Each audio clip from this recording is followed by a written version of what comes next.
Hello जिंदाबाद जिंदाबाद जिंदाबाद जिंदाबाद।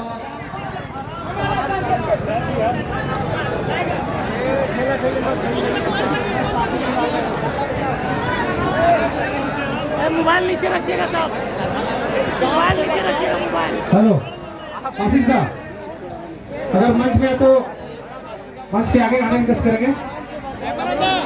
आशीष दा, हमारी आवाज जब तक पहुंचेगी तो मंच के आगे आइए।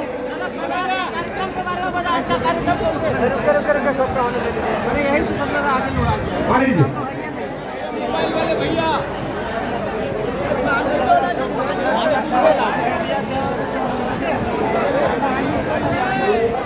आगे दीजिए।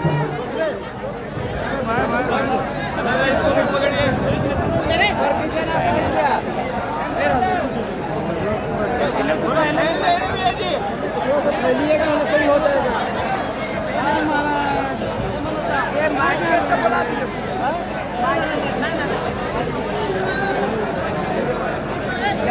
चुनावी आप लोग के चुनावी सभा में टूटने का ऐलान हो गया सर।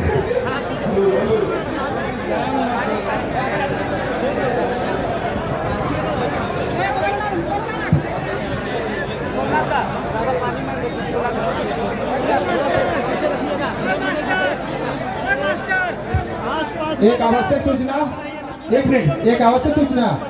कुछ गाड़ियों की चाबी है गिरी हुई है, जिनका खो गया है वो मंच से संपर्क कर लेंगे।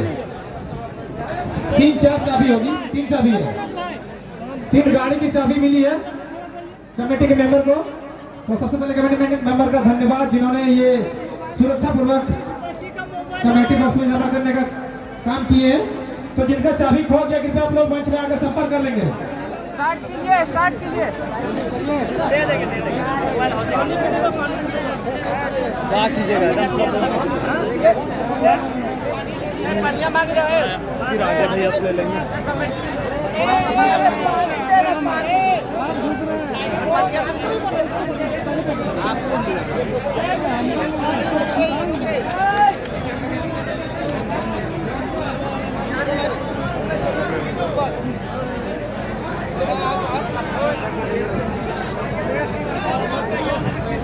हेलो, और एक आवश्यक सूचना, विजय जी जो पुटकी से बिलोंग करते हैं उनका कोई पर्स गिर गया है किसी वजह से या फिर आवश्यक पेपर निकाले हैं, तो आप जो दस्तावेज उनका है, जो डॉक्यूमेंट्स है कृपया उनको दे दें या फिर मंच में जमा कर दें, हम लोग उन तक पहुंचा देंगे पुटकी से।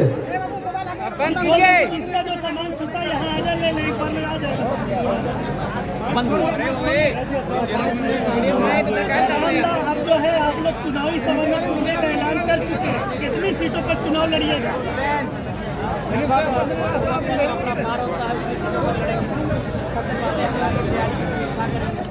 आज लगभग नहीं करने से 1000 के आसपास 19 जिला कम्युनिटी समीक्षा करेंगे कि हमारा जो समाज जो भीड़ बन के आए थे तो वोट में अपील करने के योग्य कहाँ कहाँ वहाँ पूरी शक्ति के साथ 2024 से चुनावी समारोह करने का कार्य करेंगे। आप लोग लोकसभा चुनाव में लड़ेगा, जिस तरीके से आपने PN सिंह को टारगेट किया, झारखंड में 12 सांसद है, 14 सांसद, उसमें PN सिंह को सबसे ज़्यादा टारगेट किया जाता है। आप जो है धनबाद से चुनाव लड़ने की तैयारी कर रहे हैं? नहीं, सबसे पहले as a human PN Singh बहुत अच्छे इंसान हैं, उनके पास काफ़ी अच्छी जानकारी है, अच्छा राजनीतिक तजुर्बा है, लेकिन एज ए सांसद उनसे शिकायत पूरे धनबाद को है। यहाँ का हवाई अड्डा देवघर, यहाँ का अस्पताल देवघर, यहाँ की सारी योजनाएं देवघर, ऊपर से जब 40 किलोमीटर का समर्थन करने गए युवाओं को डांट फटकार के भगाया गया। तो as a human PN Singh को हम प्रणाम करते हैं, हम सभी में काफ़ी बड़े हैं, लेकिन एक प्रतिनिधि होने के नाते उनसे शिकायतें हैं। उसी शिकायत को हम यहाँ दर्शा रहे थे कि जो लोग रंगे बहरे बन चुके हैं, जो हमारे हित में बात नहीं कर सकते हैं, 24 में लोकसभा विधानसभा का सपना देखा। 24 में जयराम धनबाद लोकसभा से चुनाव लड़ेंगे। देखिए जनता तय करेगी, मैंने पहले कहा हम लोग झुका वाली लीडर नहीं बनेंगे, जनता जहाँ से बुलाएगी हम लोग वहाँ से आएंगे। जयराम जी आपके 2.5 घंटे के पूरे भाषण में आपने सिर्फ धनबाद का जिक्र किया है, क्या 14 लोकसभा में आप या सिर्फ धनबाद ही आपका फोकस रहेगा? देखिए इंडायरेक्ट रूप से हमने सभी लोकसभा सभी विधानसभाओं को संदेश दे दिया है। तो लगभग हम लोग हर जगह उदाहरण देते हैं, चाहे 60-40 की नीति हो तो केवल एक सभा के लिए, लोकसभा के लिए नहीं है। 1932 के खतियान की बात हो तो एक लोकसभा के लिए नहीं हो चुकी। जहाँ सभाएँ होती हैं मैक्सिमम वहाँ के लोकल लोग हैं, आपको कम से कम जो लोग आए हैं उन्हें आपको वोट में तब्दील करना होगा। बाकी फिर जहाँ जहाँ हमारी अधिवेशन सभाएँ होंगी वहाँ उस समस्या के अनुसार बात करेंगे। किन मुद्दों को लेकर आप लोग चुनाव लड़िएगा? सबसे बड़ा मुद्दा सिराजदा और आपके तमाम मीडियाकर्मी जहाँ खड़े हैं, यही हमारा पहला मुद्दा है। ये HEC ने कभी ये जमीन लिया था, शायद FCI के नाम से उस समय था, सॉरी HEC नहीं, FCI रांची में। ये FCI का जमीन था, आज हर्ल में ट्रांसफर हो चुका है। जबकि भूमि अधिग्रहण कानून है कि अगर 5 साल के अंदर आप अगर कोई योजना स्थापित नहीं करते हैं तो रैयत को वापस देना चाहिए। ये सुप्रीम कोर्ट डाले से इसमें विधानसभा हस्तक्षेप करके रैयत को वापस कर सके। सबसे पहले जो लड़ाई लड़ेंगे और झारखंड का जो विवाद है, जमीन का विवाद सबसे बड़ा है। आप देख सकते हैं जो आज 25 का मैदान है, FCI का मैदान, ये लगभग कई हजार एकड़ों में फैला हुआ है। कहीं ना कहीं विस्थापितों की दर्द पीड़ा को आप समझना होगा। यही हमारा सबसे पहला मुद्दा होगा। बहुत से लोग अपने पहले संगठन के पहले अधिवेशन के लिए लेकिन चूंकि आंदोलन का आगाज धनबाद बोकारो से हुआ था, तो धनबाद बोकारो में हम लोग बैरमों को चयन कर रहे थे। बैरमो हमारा बीच का जगह पड़ता है, नावाडी को चयन कर रहे थे। लेकिन इसी बीच चर्चा हुई कि नहीं, विनोद बाबू उन्होंने 1972-73 में बदलाव के लिए किलकारी बुलाने के लिए स्थापना किया था। 50 साल हो गए तो हमने विनोद बाबू की विचारधारा घूमने लेकर आए कि विचारधारा इस माटी में जुड़ी है। यहाँ के कण कण में, यहाँ के रग रग में, यहाँ के चलने चलने में, यहाँ के हवाओं की दाम की विचारधारा है। दोनों की जो विचारधारा है वो साम्यवाद की विचारधारा है, समानता की विचारधारा है, कैपिटलिज्म के विरुद्ध जाकर एक विचारधारा को स्थापित करती है। जो आम व्यक्ति के विकास के लिए, उन्नति के लिए सोचती है। हमें लगता है उस विचारधारा से डरकर उसकी विचारधारा नहीं हो सकती है। इसीलिए हम लोगों ने विनोद बाबू की जन्मभूमि और कॉमरेड जन्मभूमि को चुनने का काम किया। बहुत से लोग आपको ये आरोप लगा रहे हैं कि आप जो है भाषा खतियान के नाम पे राजनीति, मतलब आपने शुरुआत की और अब राजनीति में उतरना आपका मेन मकसद था। जी नहीं, मेन मकसद ना था, ना कभी है, ना कभी रहेगा। अभी भी समय है। यदि गवर्नमेंट हम लोग को कमज़ोर करना चाहे तो अगले जो सत्र आए उसे पारित कर दे, हम लोग खुद कमज़ोर हो जाएंगे, गवर्नमेंट सारा श्रेय ले लेगी। इसलिए ऐसी कोई मंशा नहीं है। आज जितने भी लोग हमारे साथ हैं, सभी पढ़ने वाले नौजवान हैं, दर्द को समझते हैं, 60-40 की पीड़ा को समझते हैं, नौकरियों को बेचने की पीड़ा को समझते हैं, हमारी ज़मीनों को गलत तरीके से अधिग्रहण करने की पीड़ा को समझते हैं। इसलिए आज पॉलिटिक्स के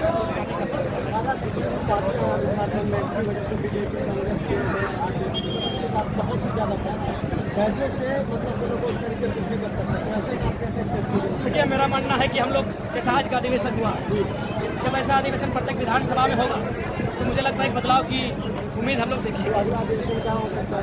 चर्चाएं चल रही है, राजधानी में होगी या तो फिर कोल्हान के क्षेत्र में होगी या फिर पलामू प्रमंडल में होगी। क्योंकि पलामू प्रमंडल भोकाल टीवी का घर है और भोकाल तो खूब मचाते हैं, लेकिन पलामू प्रमंडल में हम लोग भोकाल नहीं मचा पाए हैं।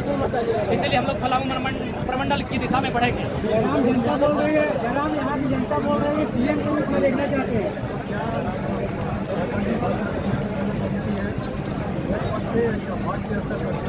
निश्चय ही जब आप चुनाव की हम लोग बात ऑफिशियली कर चुके हैं तो निश्चय ही हम लोग अपनी ताकत के अनुसार वार्ड पार्षद और जहाँ तक हमारी शक्ति संभव होगी हम लोग वहाँ तक पहुँचेंगे, चुनाव को लड़ेंगे। आपका जनता बोल रही है कि CM के रूप में देखना चाहते हैं, टाइगर को अगला CM है, आप लोग लोकसभा में क्यों हो सकते हैं? यहाँ पे लोकसभा हमारा वार्ड पक्ष और चूँकि हमारा तो नियम है कि मुख्यमंत्री रहे या प्रधानमंत्री रहे, कोई बिना लड़े भी बन सकते हैं। तो लोकसभा हम लोग इसलिए जाएंगे क्योंकि हमारे राज्य में कहीं ना कहीं नुकसान है, बीजेपी का विरोध है। राज्य सरकार नीति को विधानसभा से पारित प्रस्ताव के रूप में करती है और राजभवन भेजती है। राजभवन में चूंकि केंद्र के राज्यपाल बैठे हैं, उनके द्वारा कंटिन्यू 2 बार रिजेक्ट होता है, तो उनको भी आभास होना चाहिए कि झारखंडी लोग अपने वोट के प्रति जागरूक। आप कानून और संविधान की बात करते हैं, लेकिन उन्हीं कानून के तहत आप पे कई केस दर्ज हैं। इसी माटी से कई ऐसे नेता निकले हैं जो विधायक बने और सांसद बने और कुछ दिनों के बाद उनकी सदस्यता चली गई। जयराम ऐसा क्या करेंगे कि उनकी सदस्यता बची रहेगी और लंबे समय तक कोई इस माटी की सेवा कर सकेंगे, यहाँ की राजनीति कर सकेंगे? सबसे पहला बात, जितने भी केस हुए हैं बहुत फर्जी हुए और उसके बाद हमारी व्यक्तिगत महत्वाकांक्षा नहीं है कि सदन में हम जाए। हम लोग एक विचारधारा के रूप में आए हैं। बहुत सारे लड़के तैयार हो रहे हैं, वे लोग हमको रिप्लेस करेंगे और लोग उनको भी सुनेंगे, उनको भी महत्व देंगे। ऐसी बात नहीं, उस पृष्ठभूमि को हम लोग तैयार कर रहे हैं, पृष्ठभूमि को। इससे हम एक विचारधारा है और विचारधारा की लड़ाई है। हमारा शरीर रहे या ना रहे, एक नई विचारधारा झारखंड में स्थापित होगी और जो विस्थापितों के नियोजन नीतियों, स्थान नीतियों, विस्थापन नीतियों, खनन नीतियों, तमाम मुद्दों पर बढ़ चढ़कर मैंने मुखरता के साथ अपनी आवाज़ को रखे और पूरे दुनिया को बताए कि झारखंडियों के साथ कितना सौतेला व्यवहार है। क्या है कि आपको सीएम बनना चाहिए, आपको सीएम के रूप में देखते हैं, लेकिन आप लोकसभा चुनाव लड़ने की बात करते हैं। देखिए आप लोकसभा को छोड़ नहीं सकते हैं, वो हमारा सेमीफाइनल होगा। यदि आप के चल रही कि लोकसभा में वो कुछ नहीं हो तो बैकअप में विधानसभा रहेगा। यदि मान के चलिए लोकसभा में हमारा एक भी पॉजिटिव रिजल्ट रहता है, तो अगर एक लोकसभा में पॉजिटिव रहेगा यानी 6 विधानसभा में हम लोग पॉजिटिव हो जाएंगे। यदि गनीमत है कि हम लोग 2-3 लोकसभा में पॉजिटिव रहे तो 15 से 18 विधानसभाओं में हम पॉजिटिव रहेंगे। और यकीन मानिए जहाँ तक दामोदर नदी और स्वर्णरेखा नदी का किनारा फैला है, कौन लोकसभाओं में तो हम लोग नदी में गोता लगाते बढ़ते हुए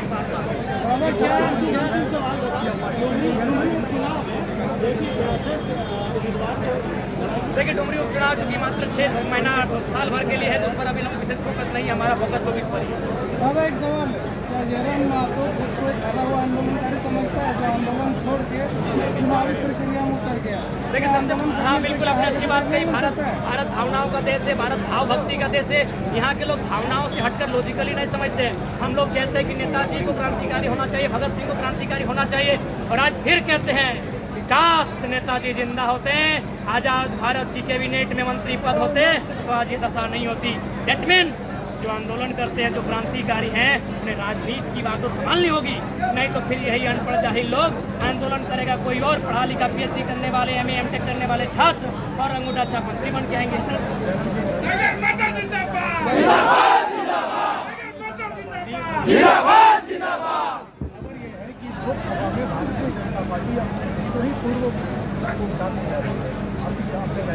मजा आएगा, खूब मजा आएगा कि बच्चों का सामना मुख्यमंत्रियों से होगा और संदेश होगा कि छोटा मुख्यमंत्रियों से कहिए अपने समाज में आए कि हमारा कभी इज्जत बना नहीं है। आप अपनी इज्जत के ताने के बहाने बढ़ सकते हैं माननीय मुख्यमंत्रियों, इसलिए संभल के आए, होश के साथ आए, क्योंकि जनता 2024 के लिए तैयार है।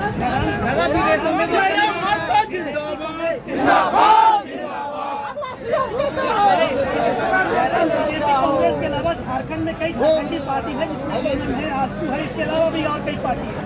आपकी पार्टी इन पार्टियों से कैसे अलग होगी? अगर वो झारखंड की राजनीति करते तो आपकी राजनीति उस समय की परिस्थितियों ने उन पार्टियों को कहीं ना कहीं कैपिटलिज्म की ओर मोड़ा, चंदे तक सीमित कर दिया, उन्हें निजी संपत्ति को सीमित कर दिया। इसलिए बार बार हम ध्यान रखते हैं कि आज एक ऐसी विचारधारा को स्थापित करनी होगी जिस विचारधारा में कम से कम धन की लालसा नहीं हो, संपत्ति की लालसा नहीं हो, नए लोगों के साथ संबंध बनाने की लालसा नहीं हो, मिट्टी से जुड़े होने की लालसा हो। और हम लोगों ने दिखाया पूरे भरी सभा में हम लोग माताओं भक्तों के साथ जमीन पर बैठे थे।